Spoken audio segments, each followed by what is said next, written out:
ना ना यार। हाँ खैरियत। चल यार बड़े मजे की। बड़ी मजे वो जालिम हाँ, एक रात को तो बहुत ज़्यादा तो छुट्टियां भी नहीं देते ये लोग अल्लाह। भाई मुस्तफा कैसे हाय हो? यासीन कैसे हो यार? चल खैरियत। हाँ कैसे हो? सुनाओ ना बिलाल, जाते हो? हाँ जी जाता हूँ। चलो यार। आपने छोड़ी चाचा बहुत यासीन भाई के लिए कल चाय तो लेके आओ यार। मेरा तो काफ़ी और? प्राइम था मगर मैं बीमार हो गया था। हाँ तो इसलिए आजकल क्या कर रहे हो अभी? अभी तो बस सिर्फ पढ़ाई वढ़ाई चल रही है और कुछ नहीं हो सही है रहा। सही है जी। वधू कब जिम वगैरह शुरू करेगा? वाला यार वापस से करता ना? हूँ लेकिन आजकल सर्दियां अब तो वाला पेपर्स जाने का भी दिल ही आने नहीं हैं करता वाले यार हैं, बहुत कसम से। ही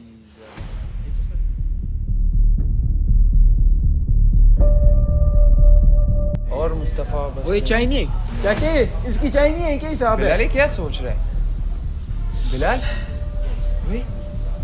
वे भाई ये पागल वागल तो नहीं हो गया? इसे जिन विन चढ़े हैं कि क्या तेरी तरफ पागल हो गया? नहीं नहीं यार तुझे पता नहीं है इसको दौरे पड़ते हैं, इसकी बीमारी है बहुत टाइम से इस तरह है।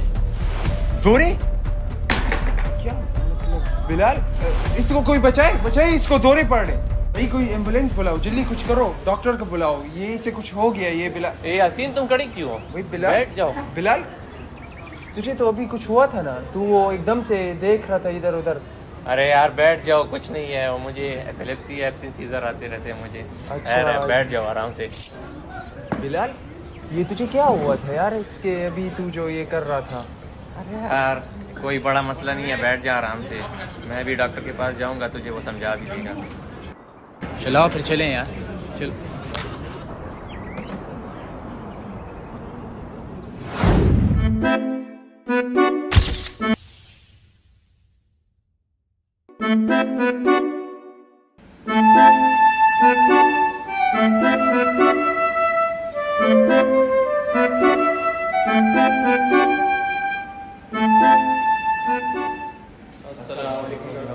वालेकुम अस्सलाम। कैसे हो बिलाल भाई? कैसे हो? कैसे हैं आप? आप ठीक है? मुस्तफ़ा आओ बैठो बैठो। हाँ बिलाल साहब आपकी एपिलेप्सी कैसे जा रही है? जी मेरी एपिलेप्सी तो वही उसी तरह जा रही है, बस वगैरह मेडिसिन वगैरह इस्तेमाल कर रहा हूँ। और ये कौन है? ये इनको मैं आपके पास लाया हूँ इसी एपिलेप्सी के बारे में कि आप इनको समझाएं कि एपिलेप्सी क्या होती है, एब्सेंट एपिलेप्सी क्या होती है। ये दोनों कौन सी फील्ड से हैं? ये आप कॉल बंद कर लो। Sorry for disturbing. अच्छा आप लोग फार्मेसी के स्टूडेंट्स हो? अच्छा और आप ही जी जी ट्रेनीज हैं? अच्छा इनको ऑलरेडी आप लोगों को कुछ थोड़ा बहुत नो हाउ है? नहीं हमारी अभी बेसिक्स है ना। बेसिक्स है फर्स्ट सेमेस्टर। जी अच्छा एपिलेप्सी का मैं आप लोगों को बताता हूँ। एपिलेप्सी बेसिकली एक न्यूरल डिजीज़ है, ठीक है, न्यूरोलॉजिकल डिजीज़ है। इसके अंदर मसला क्या होता है कि जो आपके दिमाग के अंदर इलेक्ट्रिकल इम्पल्सेस होते हैं, इतना तो आपको पता होगा कि दिमाग के अंदर इलेक्ट्रिकल सिग्नल्स के थ्रू कम्युनिकेशन होती है। तो वो सिग्नल्स आप देखो अचानक से बहुत ज़्यादा आने लग जाते हैं दिमाग में, एकदम ब्लास्ट होने लगते हैं उन सिग्नल्स का। तो इससे क्या होता है फिर आपको मैं कहूँ ना कि जाओ वो चेयर पीछे करो तो आप कर दोगे, फिर मैं आपको वो चेयर और वो चेयर पीछे करो फिर आप वो दोनों कर लोगे।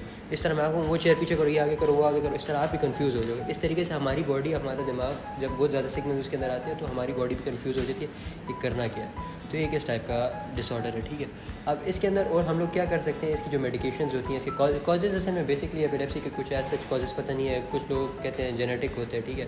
एपिलेप्सी के अंदर क्या होता है, सीजर्स आते हैं। अब सीजर्स क्या चीज़ होती है? सीजर्स इस तरह के होते हैं कि हमारी बॉडी में अनवांटेड मूवमेंट्स, अनकंट्रोलेबल मूवमेंट्स होते हैं। अब इसके अंदर एपिलेप्सी की बेसिकली दो टाइप्स हैं, या टॉनिक क्लॉनिक होगी या जिसमें टॉनिक क्लॉनिक मायोक्लॉनिक सारा कुछ आ जाता है। उसमें क्या होगा कि आपके मसल्स को झटके मिलेंगे, आपकी बॉडी में अचानक आपकी मूवमेंट्स या मसल्स स्टिफनेस होगी या तो मूवमेंट होगी।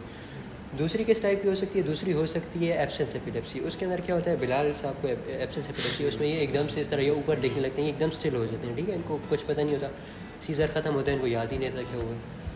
अब इसकी जो कॉजेज़ हैं वो डिफरेंट है, कुछ जिस तरह मेनिंजाइटिस वगैरह होता है, ठीक है, उस वजह से भी हो सकता है। इसके अलावा जेनेटिक कॉजेज़ भी हैं, स्पेसिफिक कॉज इसका नोन नहीं है।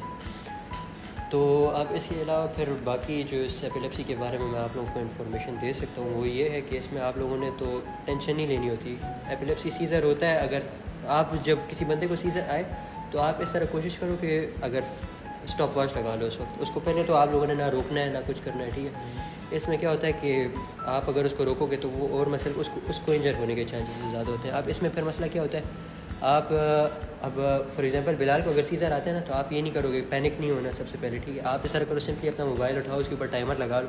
अगर वो सीज़र 5 मिनट से ज़्यादा की तरफ जाता है तो फिर आपको इमरजेंसी सिचुएशन हो जाएगी, ठीक है। आपको खामखा फिर एम्बुलेंस वगैरह से इस तरह कोई वो क्या कहते हैं उसे, इमरजेंसी मेडिकल अटेंशन की ज़रूरत होगी। अदरवाइज़ कोई इस तरह की टेंशन की बात नहीं। यूजुअली एब्सेंट सीज़र ये तो 15 सेकंड्स तक की होता है, इसके बाद ख़त्म हो जाता है। इसके दौरान आपने पैनिक नहीं होना। और सीज़र्स के दौरान एक अक्सर बात, एक मिथ इसको हम लोग कह सकते हैं, वो ये है कि जब सीज़र किसी बंदे को आता है तो वो गिरा होता है, उसकी ज़ुबान वो निगल लेते हैं अपनी ज़ुबान ही खुद। ये एक मिथ है, ठीक है। कोई सेंस तो बनता नहीं है इस बात का कि ज़ुबान कैसे निगली। तो अब ज़ुबान निगलता नहीं है तो लोग क्या करते हैं, उसके मुंह में कुछ चम्मच या डाल देते हैं कि ताकि उसकी ज़ुबान उस चम्मच के साथ लगी रहे और वो अपनी ज़ुबान ना निकले। तो इस तरह कोई हरकत नहीं करनी, इससे उस बंदे को इंजरी, उसका मुंह इंजर हो सकते हैं, उसके दांत टूट सकते हैं, इस तरह बहुत ज़्यादा मसले हो सकते हैं। अब इसके अलावा अब आप लोगों को मैं फ़र्स्ट एड का बताऊँगा। फॉर एग्जांपल अगर यहाँ पे बिलाल को वो आता है, ठीक है, तो सीज़र आता है, तो उसका क्या करेगा, सबसे पहले तो आपने, अगर इसको तो खैर एब्सेंट सीज़र है तो अपनी उसी पोजीशन में रहेगा ना। बट अगर इसको अगर टॉनिक क्लॉनिक सीज़र होता है तो टॉनिक क्लॉनिक सीज़र का अगर मैं यहाँ पे खड़ा हूँ ना, तो मैं सबसे पहले इस चेयर को साइड पे कर दूँगा ताकि वो बंदा गिरेगा ना, ऑब्वियसली तो बंदा गिरेगा तो उसे लगे ना किसी चीज़ से, कोई शार्प ऑब्जेक्ट हो। अब मुस्तफ़ा खड़ा है, किसी बंदे के साथ उन्हें टकरा जाए, उस बंदे को भी इंजर कर दे, खुद भी इंजर हो, तो इस वजह से उसको रोकना नहीं है कि आप रुक जाओ, ये करो, ठीक है। उसके अलावा एक ये ज़्यादातर रिकमेंडेड होता है कि अगर वो बंदा सीधा गिरा है ना, मुँह के बल गिरा है, इस तरह कमर के बल गिरा है, तो उसको आप एक साइड के ऊपर करके लिटा दो, ठीक है, आराम से। और उस बंदे के साथ ज़ोर नहीं लगाना कि रुक जाए सीज़र, उसको करने दो। आपने सिंपली अपना टाइमर लगाना है और देखो 5 मिनट से ज़्यादा अगर वो चीज़ प्रोसीड करती है तो फिर आपको मेडिकल उस अटेंशन की ज़रूरत है, अदरवाइज़ वो ख़त्म हो जाएगा। तो ये इसकी कुछ फर्स्ट एड के और उसके। और मैं एक मेन मैसेज तो हमारा यही होता है कि एपिलेप्सी एक बंदे की पूरी लाइफ को इफेक्ट नहीं करती, ठीक है। वो बंदा वही बंदा है, उसको एक बीमारी दिन के अंदर हार्डली उसे 5 मिनट के लिए आती होगी, उसके अलावा उसका पूरा दिन नॉर्मल। वो सेम बिलाल है, वो चेंज नहीं हुआ। एपिलेप्सी से पहले भी वो जो बिलाल था, एपिलेप्सी के बाद भी वो वही बिलाल है। डॉक्टर साहब इसकी कोई बिल्कुल ख़त्म नहीं हो सकती ये बीमारी की एपिलेप्सी का परमानेंट ट्रीटमेंट तो बिल्कुल भी नहीं है, लेकिन उसका जो कंट्रोल करने का है, ठीक है, तो सीज़र्स कंट्रोल करने का जो हमारे पास ट्रीटमेंट है वो मैं आप लोगों को एक फार्मासिस्ट रिकमेंड करता हूँ, डॉक्टर रुबैन। उनके पास आप जाके उनसे आप ये इस बारे में पूछें, हाँ, तो वो आपको मेडिकेशंस के बारे में बता देंगे और आपको इसका उनका मैकेनिज़्म वगैरह भी बता देंगे। जी यासीन साहब, आप समझिए, अब मुझे सारी समझ आ गई, अब पैनिक नहीं करना वगैरह, जब भी सीज़र लाएँ किसी को। जी बिल्कुल। चलिए अब आप लोग डॉक्टर साहब हम अब जाएंगे। Thank you so much. अल्लाह हाफिज़। Thank you. अल्लाह हाफिज़। अल्लाह हाफिज़।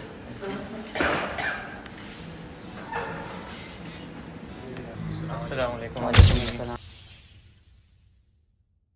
सलाम, क्या हाल है यार? आप डॉक्टर रुबैद हैं जी? जी मैं डॉक्टर रुबैद हूँ। अच्छा जी, हमें डॉक्टर हारिस ने आपकी तरफ रेफ़र किया है। अच्छा। आप हमें ज़रा एपिलेप्सी के ड्रग्स वगैरह के बता दें, आप इसके एडवर्स इफेक्ट्स ज़रा हमें अच्छा, समझा दें। तो एपिलेप्सी के लिए जो गोल्ड स्टैंडर्ड ड्रग जो through out the world use होती है वो वेल्प्रोइक एसिड है। मेरे पास यहाँ पे मौजूद भी है, ये देख सकते हैं आप, ये एपिवाल जी। तो ये हर टाइप के एपिलेप्सी के लिए, आपको डॉक्टर हारिस ने बता दिया होगा कि एपिलेप्सी की काफ़ी सारी टाइप्स हैं, तो ये सब टाइप्स के लिए यूज़ होती है। लेकिन आपको कोई मखसूस टाइप की एपिलेप्सी आपको है? जी, मुझे एब्सेंस एपिलेप्सी। अच्छा, एब्सेंस एपिलेप्सी। तो एब्सेंस एपिलेप्सी के लिए आपकी जो ड्रग ऑफ चॉइस है वो एथोसक्सिमाइड है, ठीक है। एथोसक्सिमाइड के ये जो है तो इसके जो कुछ एडवर्स इफेक्ट्स आपको आएंगे जब आप इसको लेंगे, तो उन एडवर्स इफेक्ट्स में आपका डिजीनेस, आपके सर भारी हो सकता है, आपका नोज़िया, वॉमिटिंग वगैरह के सिम्टम्स आपको आ सकते हैं। इसके अलावा आपको हेपेटाइटिस, जॉन्डिस, ये तो लेस कॉमन है, लेकिन अगर आप इसका एब्यूज़ करोगे या गलत तरीके से इसको इस्तेमाल करोगे तो आपको ये वाले सिम्टम्स आ सकते हैं। तो यही सब है। और अगर एक फ़ीमेल है, उनको प्रेगनेंसी में इस तरह के एब्सेस सीजर्स आते हैं तो फिर उनके आप जो है तो लिवेटायरेसिटाम एक ड्रग आती है, वो आप उनको रेफ़र करेंगे, बस। उसके अलावा तो इस कुछ खास नहीं। सही जी, बहुत शुक्रिया, बहुत शुक्रिया। Thank you. अल्लाह हाफ़िज़। जी, बहुत शुक्रिया।